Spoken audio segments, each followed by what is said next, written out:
बहुत स्वागत है। आज एक बेहद महत्वपूर्ण मुद्दे पर आप सब लोगों से बातचीत करने के लिए यहाँ पहुँचे हैं।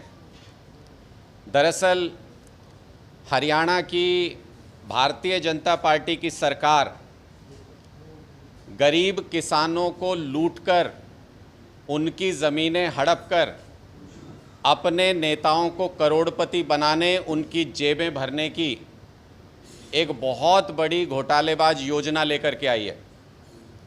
हरियाणा की सरकार ने पिछले दिनों नई पॉलिसी लागू की है और कहा है कि 35,000 एकड़ से ज़्यादा ज़मीन इस पॉलिसी के तहत किसानों से ली जाएगी। सबसे मज़ेदार बात यह है कि जिसको किसानों की हितैषी योजना बता के लॉन्च किया जा रहा है, उस योजना के कुछ पॉइंट अगर मैं आपके सामने रखूं तो आपको हैरानी होगी कि इसमें दरअसल किसानों के लिए कुछ है ही नहीं पूरी योजना के अंदर।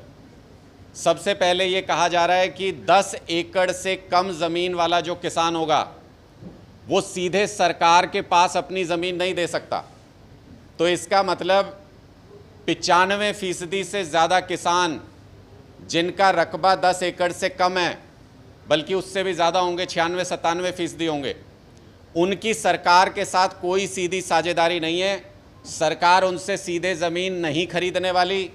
सरकार ने बीच में बहुत सारे दलाल नियुक्त कर दिए हैं, दलाल बिठा दिए हैं, जिनका काम होगा गरीब छोटे किसानों से सर्कल रेट पर ज़मीन, यानी कौड़ियों के भाव पर ज़मीन ले ली जाए और सरकार के सुपुर्द कर दी जाए। फिर सरकार उसको अपने प्राइवेट बिजनेसमैन, बड़े बड़े व्यापारियों को करोड़ों रुपए में दे और इस सब के बीच में बीजेपी के नेताओं के वारे न्यारे हों। वो कैसे होंगे वो भी आगे मैं आपको बताऊंगा।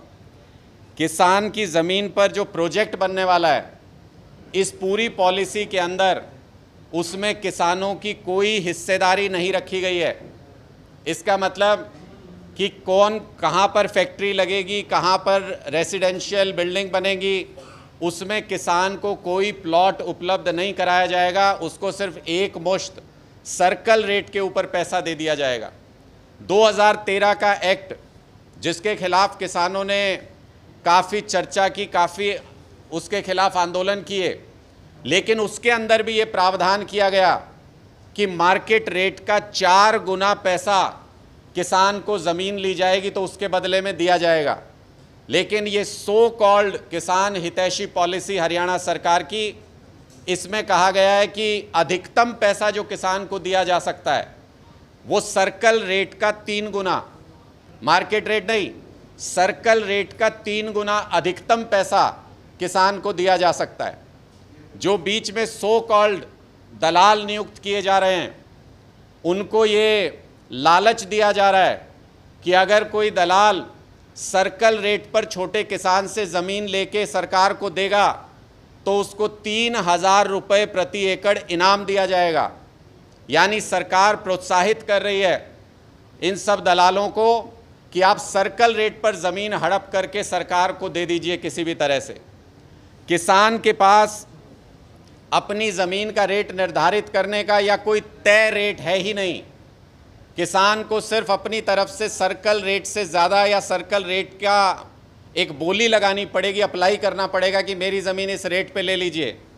अगर कोई किसान ज़्यादा रेट लगाएगा, मान लो उसने कहा सर्कल रेट से दुगनी कीमत पे मेरी ज़मीन ले लो, सारा अधिकार सरकार की कमेटी के पास है, उसको रिजेक्ट कर दिया जाएगा।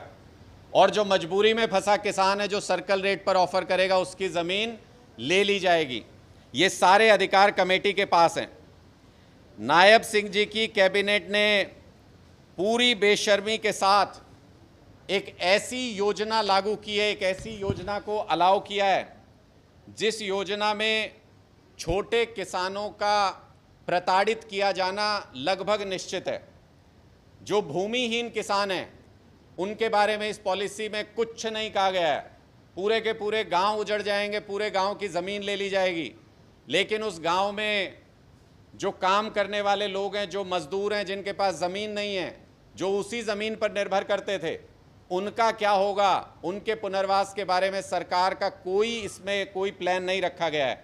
जिन किसानों की ज़मीन ली जाएगी, देखिए कितना हास्यास्पद है, आप भी कहेंगे, कि जो बड़े किसान हैं 10 एकड़ से ज़्यादा, उनके पास मनमर्जी है कि वो अपनी पूरी ज़मीन भी दे सकते हैं और ज़मीन का कोई हिस्सा भी दे सकते हैं। लेकिन अगर किसी के पास 10 एकड़ से कम ज़मीन है, अगर किसी के पास 1 मरला 2 मरला 1 एकड़ ज़मीन है, तो उस किसान के पास कोई ऑप्शन नहीं है, उसे पूरी ज़मीन ही देनी पड़ेगी इस योजना के अंदर, वरना वो पार्टिसिपेट नहीं कर सकता। मतलब उसको वहाँ से अपनी ज़मीन देके उसकी कोई हिस्सेदारी वहाँ रही नहीं, उसको कहीं और जाना पड़ेगा।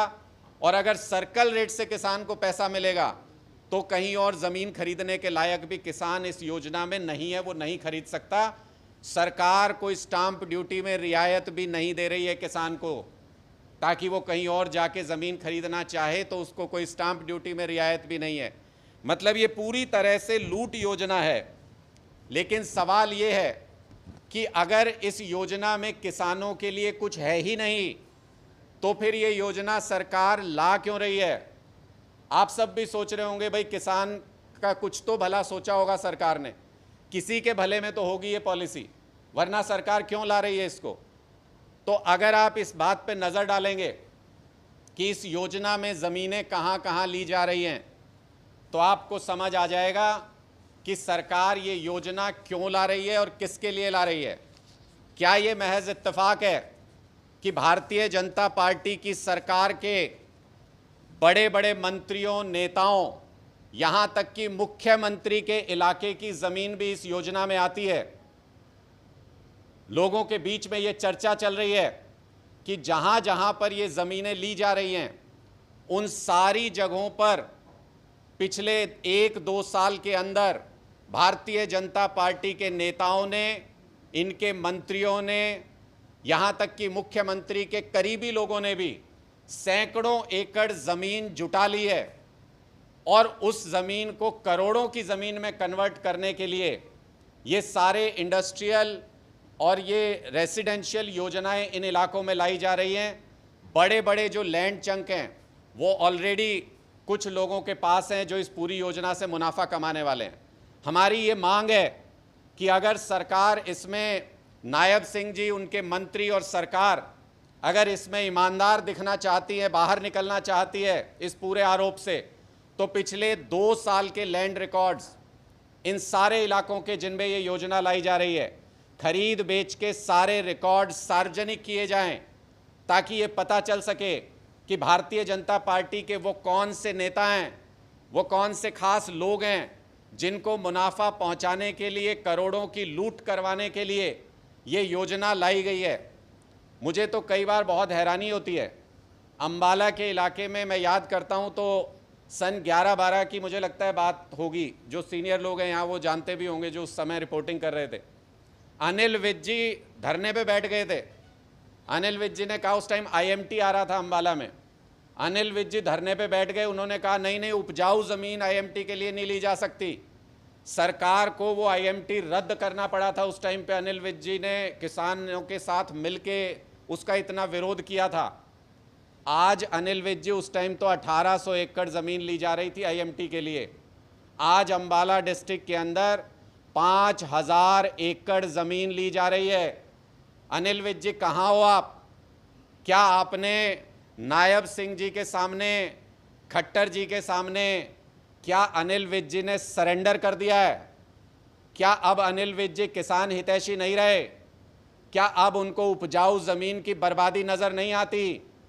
इसका जवाब भी मैं उम्मीद करता हूं कि अब तक तो खामोश थे अनिल विज जी, लेकिन ये मामला सामने आने के बाद इसके ऊपर ज़रूर बोलेंगे।